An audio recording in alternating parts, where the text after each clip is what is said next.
Trending yung video. Ang dami pa nag-clamor about the fight. Ganda kasi ng narrative. Ang isang rookie na papagsak ang isang kilalang champion. Hindi ko nga alam kung dapat patulan. Wala naman title na paglalabanan. Walang standing, walang bearing. Pero tay, gusto ko gawin to kay Natobo si Tailboy. Nakita ko yung trauma ng kaibigan ko.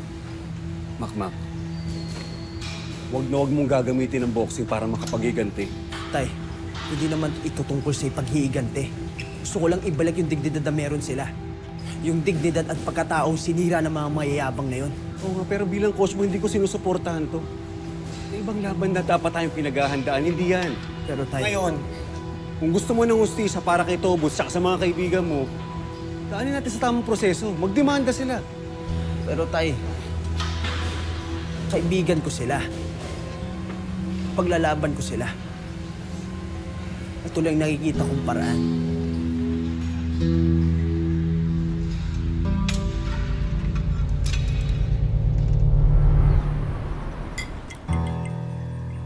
Halos sumabog ang buong internet dahil sa viral video nyo ni Makmak. Tsaka hindi lang yun, ha? Even the sponsors, nako, walang sawa. Kakatawag. Dad, what did I tell you? Gawin na natin to. Not for anything else but for the business. Bagay, may punto ka rin, Iyo. Wala namang mawawala sa atin, di ba? I assure you, Dad. Mapapabagsak ko si Makmak. At kikita pa tayo.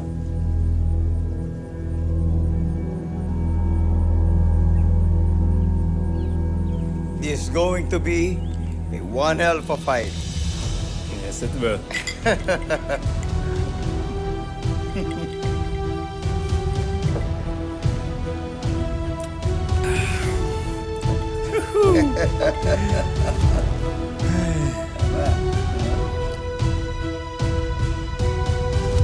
Kakatapos lang ng laban ni Makmak, hindi pa nga siya nakaka-recover. Nayokay lang po ako, huwag niyo na ako intindihin. Anak, bihasa yung hinamon mo. Magandang laban to para kay Makmak. Matalo't manalo siya, tataas ang rangko niya. Yan ang importante sa inyo, eh, no? Kasikatan. Matagal ang pangarap ni Makmak to. Malaking opportunity para sa kanya. Basta ako, susuportahan ko to, ang apo ko. At ako magte-train sa kanya, kahit ayaw ni Nonoy. Alam mo, Nadia, sabi ni Sir Alex, kasi ito daw laban nila, may mga sponsors na. Hindi lang to bari-barya, ibig sabihin. Pati ba naman ikaw, Nay? Eh, nasagap ko lang naman yun eh. Ito naman, at least, anak, hindi to 7,200 lang. Nay, nakita niyo ba si Lance? Mas bihasa kay Makmak, mas experience sa boxing. Bubugbugin ka lang nun, anak. Nay, wala ba kayong tiwala sa akin? Anak, meron. Pero hindi sa laban na to. Nanay ako, kaya nag-aalala ako sa'yo.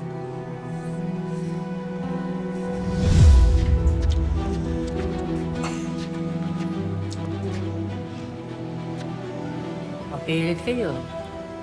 Eh, di ba sinabi ko na? Pero at least, sinubukan natin. Alam mo, kuwang-kuwang tigas ng ulo mo, no? Ibang klase to. Ay, ibig sabihin, sa akin nagmana. Baka kanino pa? Eh, talaga, natural. Wala nga naman sa kapitbahay magmana. So Iba talaga talaga. ako pa sinisisi. Ano? Tuloy ba natin?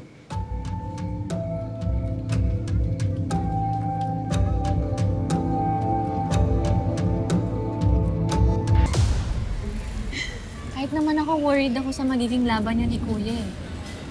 Ba't naman? Alam mo naman pinanggagalingan ko eh. Kapatid ko siya, pamilya. Pag natalo mo siya, lalo silang tututol sa ating dalawa. Pero ayoko naman makitang matalo pa. Alam mo, kahit anong mangyari, may porkado nagkakaintindihan tayo. Tsaka, suportado naman ang dad mong laban. Malita kung malaki daw yung kita doon. Nagiging business-minded ka na rin, ha? Aba, para sa future. Para sa future natin. Chloe, pag yumaman ako, hindi na ako ikakaya ng pamilya mo. At yun yung rason ko kung ba't ako nandito. Basta ako, proud na proud ako sa lahat ng na-achieve mo. Sa ma-achieve mo pa. Sana nga. Lalo na sa laban namin ni Lance. Gusto ko talaga ibalik yung dignidad ni Tobot sa Hellboy eh. Para mabigyan ko sila ng hustisya. Pumayag na ba namin mo? Hindi pa.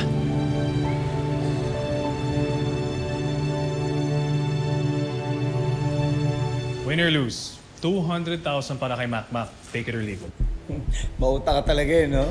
Alam mo rin kasing eager na eager ako matuloy yung laban. And another 10% kapag may mga pumasok na sponsors. Uy, mag-uusap pa tayo dyan, ha? Pero almost done deal naman na, huwag ka mag-alala. Yun nga lang, may isa pa tayong problema para matuloy yung laban. Ano? Sino? Si Nadia, yung nanay ni Macmac, ayaw pa rin pumayag. Sa edad na yun ni Makmak, eh pwede na magdesisyon niya sa sarili niya kung gusto niya lumaban o hindi. Yung nga lang, isang mabuti anak si Macmac. Hindi yun lalaban kapag walang blessing ni Nadia.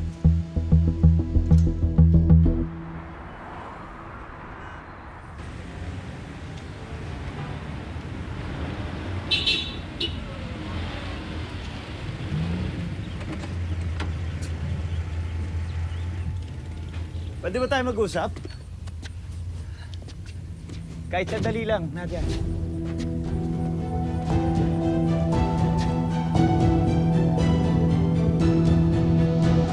Pero kung ako sa'yo, Ador, patulan mo na yan sa Beba. Mga GD na, oy! Yan ang tama. No!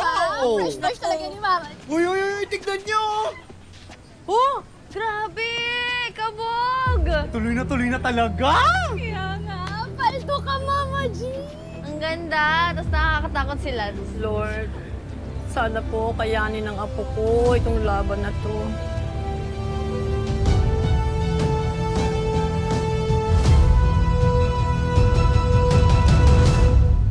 Gusto lang kita i-congratulate. Hindi mo ako dapat kinocongratulate kasi wala naman akong ambag dun sa pagkapanalo ni Makmak. Nandun ako kasi nanay niya ako. Aba, Nadia, huwag mo sinasabi na wala kang ambag. Sa totoo lang, ang laki na naging ambag mo sa anak mo. Kasi every time na tatanungin siya sa mga interviews niya, tinatanong kung ano yung naging dahilan niya, bakit siya naging boksingero. Wala siya ibang sagot, kundi ang pamilya niya. Anong pamilya? Matagal na kaming watak-watak. Di ba ikaw pa nga sumira?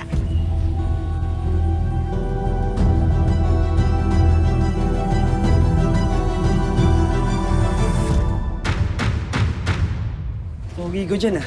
Hindi basta-basta yung kalaban mo ha. ABF Super Lightweight Champion yan. Nakapag-training ba kayo ni Mang Nonoy? Hindi naman lahat ng magandang pakinggan, magandang laban. Kailangan ko mabigyan ng hustisya yung kaibigan ko. Para kay Tobos ba talaga? O para sa sarili mo?